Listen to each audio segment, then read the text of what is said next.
हत्या से पहले दरअसल बेहोश किया गया था सौरभ को। बेहोश करने के लिए सौरभ को बेहोशी की दवा कहिए या कुछ ऐसी चीज मिलाकर कोफ्ते में दी गई, जिसको खाने के बाद वो बेहोश हो गया। वो कोफ्ते जो अपने मां के घर से लेकर आया था।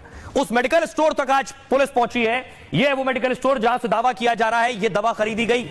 मुस्कान पहुंची थी, स्कूटी से पहुंची इस मेडिकल स्टोर तक जहां से उसने दवा खरीदी। अब देखिए कौन सी दवा थी मुस्कान ने खरीद कर सौरभ को मिलाकर दी खाने में। सौरभ के मर्डर से पहले उसके खाने में नशा मिलाया गया। नशे की वजह से सौरभ गहरी नींद में सो गया था और फिर मुस्कान और साहिल ने नींद में उसे मार डाला। मुस्कान ने जहां से नशे की दवा खरीदी उसका खुलासा हुआ। मेरठ के उस मेडिकल स्टोर पर ड्रग विभाग ने छापेमारी की।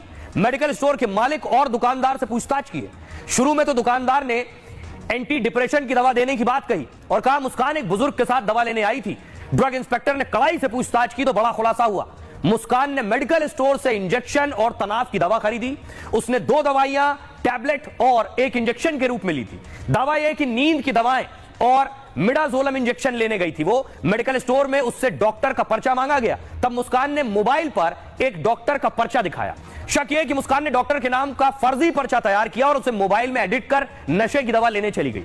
मुस्कान ने जो मिडाजोलम इंजेक्शन खरीदा वो सीधे नहीं बिकता है। डॉक्टर के पर्चे पर भी सीधे मरीज को नहीं दिया जाता है। मिडाजोलम का इस्तेमाल आईसीयू या ऑपरेशन थिएटर में होता है। इसलिए जब भी ये इंजेक्शन देना होता है डॉक्टर पर्चे पर लिखते हैं, लेकिन ये इंजेक्शन अस्पताल या डॉक्टर तक पहुंचाया जाता है। ये इंजेक्शन मिर्गी के दौरे या गहरी नींद के लिए इस्तेमाल होता है, इसलिए बिना डॉक्टर की देखरेख के इस दवा को नहीं दिया जाता। ड्रग विभाग ने मेडिकल स्टोर से मुस्कान के बिल की जांच की है। कुछ दवाओं को ड्रग विभाग की टीम ने अपने साथ लेकर गई है।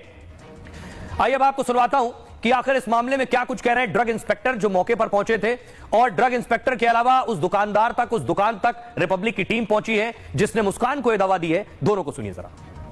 मैं इस चीज़ के साथ कोरिलेट तो नहीं करूंगा कि हाँ वो दवाइयाँ जरूर लेके जाती थी यहाँ पे। हम भी इसी प्रकरण में जांच के लिए आए हैं कि भाई वो आती थी यहाँ पे क्या दवाइयाँ लेके गई हैं। तो हम ने इनसे कुछ रिकॉर्ड्स लिए हैं, जांच कर रहे हैं। ऐसी भी दवाइयों की जांच कर रहे हैं जो एनआरएक्स कैटेगरी की है और कहाँ कहाँ डिस्ट्रीब्यूट की है। लेकिन मुस्कान का जो बिल है, मुस्कान यहाँ से 3 टाइप की दवाई लेके गई है। एक एंटासिड टाइप की है, एक एंटी एंजाइटी है और एक मिजोलाम इंजेक्शन लेके गई है यहाँ से 1 तारीख को। मेडिसिन जो लेके गई थी ऑन जो मोबाइल में प्रिस्क्रिप्शन लेके आई थी, जो उन्हें दवाई की दी गई है वो आयुर्वेदिक थी। आयुर्वेदिक दवाई से कभी कोई साइड इफेक्ट नहीं होता। ना समय याद, ना याद तारीख याद कि कब आई थी, कब लेके गई, क्योंकि डेली बेस में सोयो कस्टमर काउंटर पर चढ़ता है तो हर किसी का चेहरा ध्यान रखना भी बड़ा मुश्किल है।